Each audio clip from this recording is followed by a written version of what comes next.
It's one of my favorite budget sippers, taken all the way up to cask strength. So will it be everything I'm hoping for? Hey everybody, welcome back to another episode of the Bourbon Hutch. Thanks so much for joining me on this journey through the world of whiskey. So, today we're going to be taking a look at Redwood Empire Lost Monarch Cask Strength.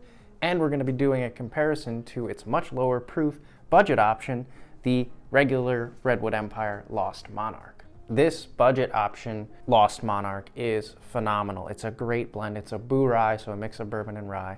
And I'm just hoping that this cask strength version just really elevates all of that, and hopefully at a higher proof it's going to be even better.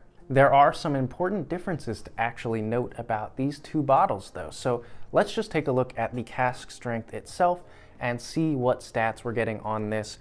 One great thing about Redwood Empire is how transparent they are. So again, proof on this is 117.2 proof, so that's cask strength. This is batch 1. It was bottled in August of 2022. It's a batch size of only 26 barrels, so pretty small. This is a blend of 55% straight rye and 45% straight bourbon, which is actually different than what the budget option has. I believe this is a 60% rye and 40% bourbon. I'll put all those details up on the screen for us. This cask strength version is uncut and unfiltered. And then in terms of the recipes, I do think I saw some differences here.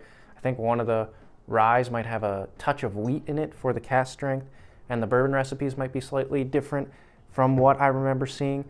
It's very interesting that they've changed, even if it's just very slightly, they've changed sort of the ratios and a little bit of the recipes here. So we're not getting an exact one-to-one comparison this totally turned up to cask strength. There's just slight variation, which is kind of interesting. Age on both of these is at least 3 years old, but there are components up to 12 years old in both blends. So we're looking at something that's got a mix of pretty young stuff and pretty old stuff. Well, that's a lot of preamble. There's a lot to break down with these bottles and these different variations, but let's just actually dive into the whiskey. We'll take the cask strength by itself first and just evaluate that, and then we'll go to the budget option and compare. Just before we dive in, do want to say that if you haven't subscribed already, would love to have you aboard for the whole journey through 2023. While you're at it, hit that like button too. Really helps get the content out to more people. All right, let's dive in on the nose here for this cask strength version. Interesting. Okay. There's both light and dark notes going on here. So there's some honey, but there's also an earthiness. There's like a mint quality and a dark chocolate. A little bit of something funky too. I don't know if it's like wood. Might be some coffee or espresso notes. But a little bit of a funky wood, I think, going on here. Something very earthy. Then there's a touch of like red fruit. I remember more citrus coming through on this budget option, but so far the nose is interesting. I don't know if it's jumping out to me as my favorite. There's kind of that funky, earthy quality that I'm having a hard time pinning down, but I really do like that mint. I like that espresso. I like that fruit. So there's a lot of good qualities here. Just that weird funk notes kind of coming through. So we'll see how that all transfers over to the palate. Cheers, everybody.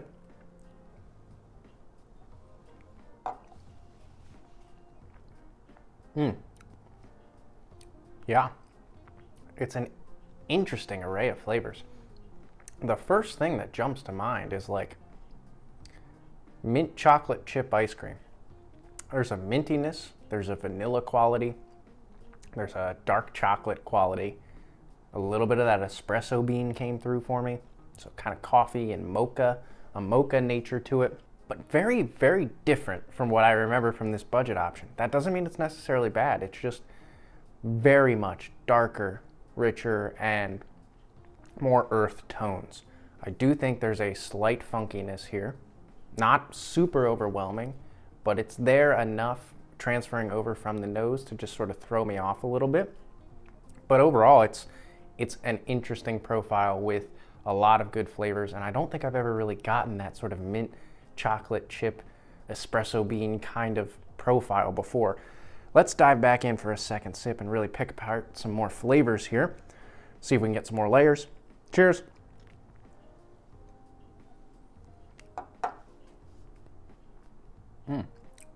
Yeah, a lot of similar notes there. That sip, I did get a little bit of a spice kick. So more of like a pepper spice coming on, cinnamon a little bit. Pretty nice there. Good cinnamon, actually. Still that like mint chocolate chip kind of ice cream, a little bit of espresso and mocha kind of quality to it. Not much citrus, not much fruit going on here for me. I will say that sip, I got a little bit of like a youthful graininess. So maybe some of those youthful notes are poking through. Not overwhelming, but certainly there. Overall, it's just completely different from what I was expecting in a lot of ways. I have had a couple pours of this and let it open up because it did throw me for such a loop when I first tasted it. But coming back to it, I really think this like mint chocolate chip espresso mocha note is the shining star. Really, really nice. There's just a couple qualities here like that slight funkiness and a little bit of graininess that maybe this isn't as cohesively blended as it could have been, which is a little bit disappointing.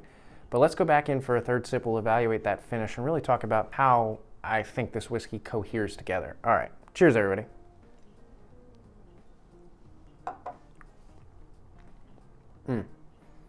Yeah, I think the finish, just to start with that, is nice. With the cask strength option, it's got more punch to it, so the finish is lasting quite a long time. It's a lot of that nice mocha and mint, which kind of surprises me. Just sort of those two lingering, and with some cinnamon spice in there as well.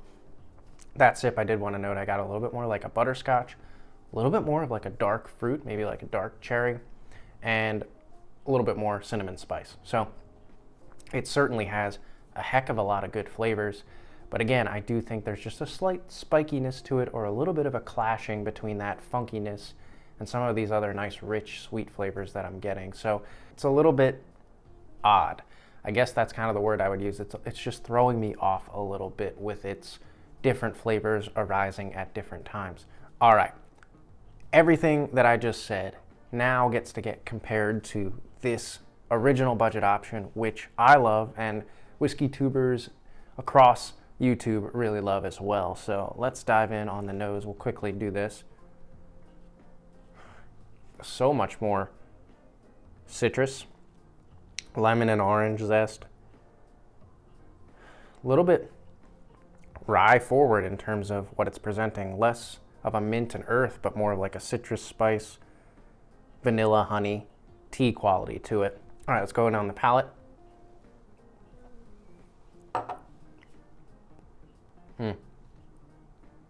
Yeah, that's really good. I mean, comparatively, it's like they're not even the same thing. This one is lemon and honey, lots of honey, lots of vanilla, some of that orange citrus coming through too. A little bit of a cinnamon spice, so that might be somewhat similar. But this one just strikes me as more rye forward with a slight bourbon sweetness underneath it. And it's good. It's got a touch of oak on the back end, and just, it's well blended. And when you get to the finish, it really sweetens up. I do want to note that that is way tamer and way less punchy and way more watery mouthfeel in terms of what you're getting as the full experience, whereas this, the cask strength, is punchy, great mouthfeel, and full of those rounded, flavors inside your mouth with that whole experience. But it is just so striking how different they are. They're just not even close to the same, which I can't believe. You would think that higher proof wouldn't necessarily mean totally different flavor profile. It would just mean tuned up and turned up with some new added complexity. And instead, I feel like they're just two different whiskeys. So let's just recap this whole thing, because it's been a little bit all over the place with what these are presenting and how different they are. On its own, I think the cask strength is a very solid whiskey. I don't think I mentioned this, but I paid 70-ish bucks for this bottle. So not terrible for a cask strength product, but it's just so different from what I was expecting. And I don't know if it necessarily lives up to the hype I had built up in my head for something like this, just at much higher octane, it's just totally swerved in a different direction, which is interesting. This budget option is still really, really nice and a great easy sipper. I think if you like those minty mocha espresso notes and you're willing to explore a little bit of funkiness, you're gonna really like this Lost Monarch Cask Strength. I just don't feel like it is maintained the DNA of this original product, which is kind of what I was hoping for. It's just gone in a totally different direction with a few notes that aren't particularly my favorite, but a lot in there that's super interesting and unique and good to taste. But I am a little bit disappointed, to be honest with you. I'm a little bit disappointed with the cask strength option. All right, everybody. It's a little bit sad to say that, and it's a little bit sad that this video ends on a sour note. Let me know if you guys been able to taste the cask strength, and especially if you've been able to compare it to the budget option. Let me know what your thoughts were on that. Until I see you guys again for another video, all I can say is keep drinking good whiskey and cheers.